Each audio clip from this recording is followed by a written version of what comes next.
Pemirsa, di era kemajuan teknologi seperti sekarang ini banyak sekali muncul investasi yang bodong pemirsa ya di tengah masyarakat. Dan salah satunya ini banyak yang melanda mahasiswa.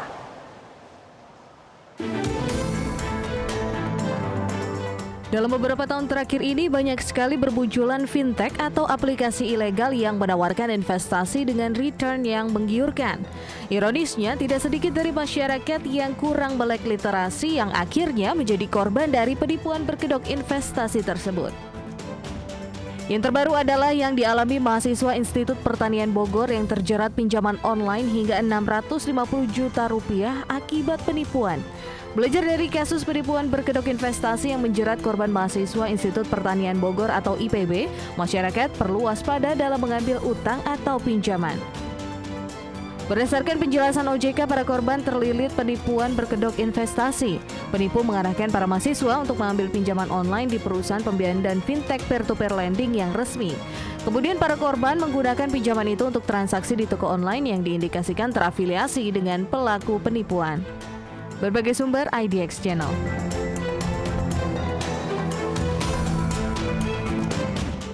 Ya pemirsa, berbagai macam cara terus dilakukan oleh oknum yang ingin menyasar masyarakat untuk bisa mendapatkan uang dengan cara yang singkat. Ketika perbankan membutuhkan banyak syarat untuk mendapatkan pinjaman, pinjol ilegal yang mulai menjamur dalam beberapa tahun terakhir ini banyak memberikan kemudahan agar masyarakat bisa terjebak dalam pinjaman. Karena kemudahan yang menjebak itulah, terkadang banyak masyarakat yang tidak lagi melakukan cek and recheck terlebih dulu. Apalagi dalam kondisi pandemi dan juga ancaman perlambatan ekonomi, tentunya banyak kebutuhan mengalami peningkatan, sementara pemasukan tidak ada perubahan.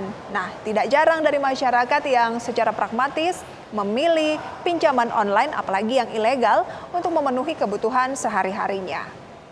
Karena masih banyak ataupun masih ada masyarakat yang tingkat literasi keuangannya ini rendah, tidak sedikit pemirsa membuat masyarakat tentu menjadi korbannya. Yang terbaru adalah yang dialami mahasiswa Institut Pertanian Bogor yang terjerat pinjaman online hingga 650 juta rupiah akibat penipuan. Fakta ini harus bisa kita jadikan pembelajaran. Penipuan berkedok investasi terus juga bermunculan di saat kebutuhan masyarakat terus mengalami peningkatan.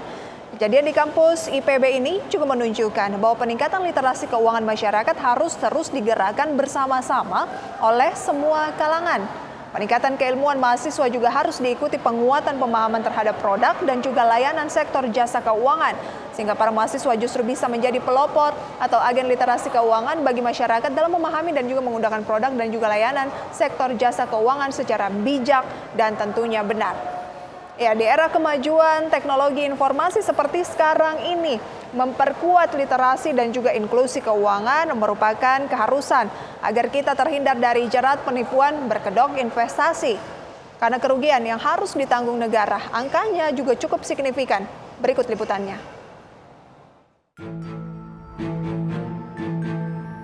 Upaya mewaspadai praktik investasi ilegal atau bodong yang merugikan masyarakat perlu terus ditingkatkan. Otoritas Jasa Keuangan mencatat kerugian investasi ilegal atau bodong sepanjang tahun 2022 ini terbesar dibandingkan tahun-tahun sebelumnya.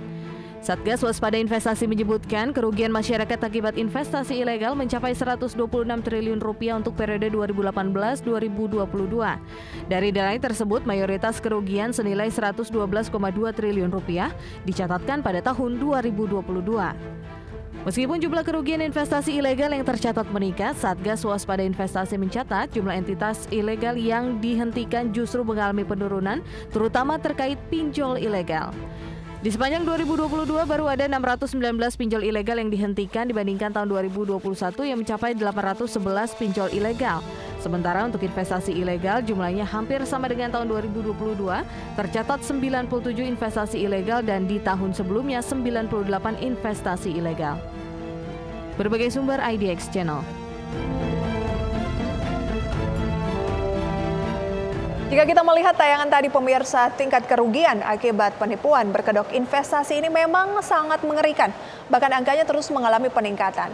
Hal ini tentu tidak bisa dilepaskan dari berbagai kemudahan yang sering ditawarkan. Namun masyarakat dikenakan dengan bunga yang sangat mencekik. Satgas Waspada Investasi Otoritas Jasa Keuangan atau OJK selalu mengingatkan bagi masyarakat yang ingin melakukan investasi agar ingat-ingat pemirsa ya, rumus yaitu 2L, yaitu logis dan juga legal.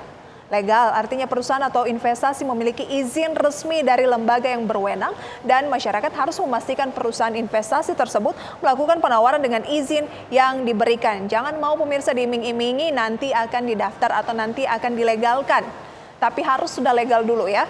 Kemudian perusahaan investasi harus memenuhi prinsip yaitu logis pemirsa. Ini penting dalam artian bahwa perusahaan tersebut menjanjikan tingkat imbal hasil ataupun keuntungan yang wajar.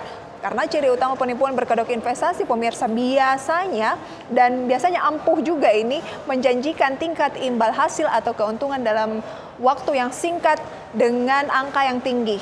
Selain itu, masyarakat juga harus ingat bahwa dalam berinvestasi selalu ada kemungkinan kerugian, sehingga masyarakat juga perlu mempersiapkan kemungkinan-kemungkinan tersebut. Karena investasi yang legal, investasi yang logis, pasti ada sisi resikonya pemirsa ya. Sedangkan mengenai pinjaman online, masyarakat juga harus memastikan legalitas aplikasi pinjaman online, memastikan besaran bunga yang dikenakan, memilih jangka waktu dan juga jumlah pinjaman sesuai kebutuhan kemampuan gitu ya, dan besaran biaya administrasi penagihan atau denda dan keamanan data. Pinjaman untuk tujuan yang produktif atau kebutuhan mendesak dan hindari pemirsa peminjaman untuk tujuan konsumtif atau hanya keinginan sesaat. Banyak masyarakat yang mudah tergiur bunga tinggi dan tidak paham karakteristik investasi. Literasi keuangan menjadi penting dalam hal ini untuk memastikan masyarakat bisa mengendalikan diri dan juga terhindar dari penawaran investasi ilegal. Apalagi pemirsa mahasiswa dan juga generasi muda sekarang ada istilah FOMO atau Fear of Missing Out. Takut ketinggalan, kalau ada sesuatu takut ketinggalan zaman, tidak up to date begitu ya, sehingga FOMO ini terkadang menjerumuskan, membuat kita ikut-ikutan sesuatu yang sebenarnya kita pun belum terlalu paham secara lebih mendalam begitu ya. Dan pemirsa, berbicara mengenai FOMO juga ini tidak bisa kita lakukan dalam hal investasi, karena penawaran-penawaran investasi ilegal ini juga sangat mengganggu pemirsa ya, dan juga mengganggu keuangan Anda. Dan kalau misalnya hanya mengikuti tren yang terjadi saat ini dan literasi keuangan kita kurang, ini bisa bahaya. Lalu, bagaimana upaya untuk meningkatkan literasi dan juga inklusi keuangan masyarakat? Kita simak tayangannya berikut ini. Peristiwa penipuan berkedok investasi yang melanda sejumlah mahasiswa di IPB diharapkan bisa menjadi pembelajaran buat kita semua tentang pentingnya literasi dan keuangan. Karena hal tersebut mutlak dilakukan di era kemajuan teknologi informasi yang begitu pesat seperti sekarang ini. Hasil Survei Nasional Literasi dan Inklusi Keuangan 2022 menunjukkan indeks literasi keuangan masyarakat Indonesia sebesar 49,08%, naik dibandingkan tahun 2019 yang hanya 38,03%. Sementara indeks inklusi keuangan tahun ini mencapai 85,10%, meningkat dibandingkan survei sebelumnya di 2019 yang sebesar 76,19%. Hal tersebut menunjukkan jarak antara tingkat literasi dan tingkat inklusi semakin menurun.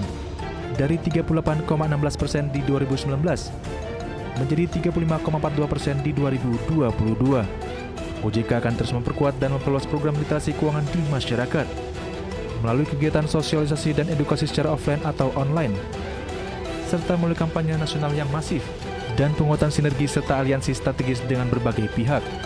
Berbagai sumber untuk IDX Channel.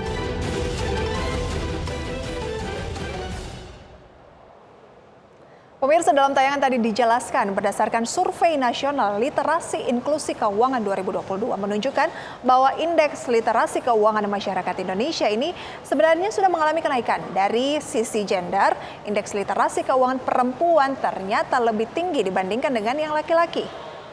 OJK sendiri sejak tahun 2020 hingga 2022 telah menjadikan perempuan sebagai sasaran prioritas dalam arah strategi literasi keuangan. Di sisi lain, indeks inklusi keuangan laki-laki lebih tinggi dibandingkan dengan perempuan. Jadi kalau dari sisi literasi perempuan lebih tinggi, tapi inklusi laki-laki lebih tinggi, pemirsa. Nah, dalam survei tersebut juga tergambar kesenjangan antara literasi keuangan dan juga inklusi keuangan ini yang semakin mengalami penurunan. Berdasarkan survei, indeks literasi keuangan masyarakat Indonesia sebesar 49,68% atau naik dibandingkan dengan 2019 yang mencapai 38,03%. Kedepan, tantangan yang harus dilakukan memang semakin besar, apalagi tekanan ekonomi global diperkirakan akan juga mempengaruhi perekonomian di dalam negeri. Akibatnya, kebutuhan masyarakat akan dana segar diperkirakan semakin meningkat dan berpotensi bisa dimanfaatkan oleh oknum masyarakat untuk menyebarkan penipuan yang berkedok investasi atau hal-hal yang ilegal. Karena itulah, OJK akan terus mengupayakan untuk menurunkan gap antara literasi dan inklusi keuangan melalui berbagai program. Kejadian yang terjadi di kampus IPB menunjukkan bahwa tingkat literasi keuangan masyarakat Indonesia ini harus terus digerakkan bersama-sama oleh semua kalangan. Peningkatan keilmuan mahasiswa harus juga diikuti dengan penguatan pemahaman terhadap produk dan juga layanan di sektor jasa keuangan, sehingga para mahasiswa bisa menjadi agen literasi bagi masyarakat dalam memahami dan juga menggunakan produk dan juga layanan di sektor jasa keuangan secara lebih bijak. Kalau tadi dikatakan literasi perempuan lebih tinggi dibandingkan dengan inklusi, mungkin karena perempuan cenderung lebih perhitungan, pemirsa ya.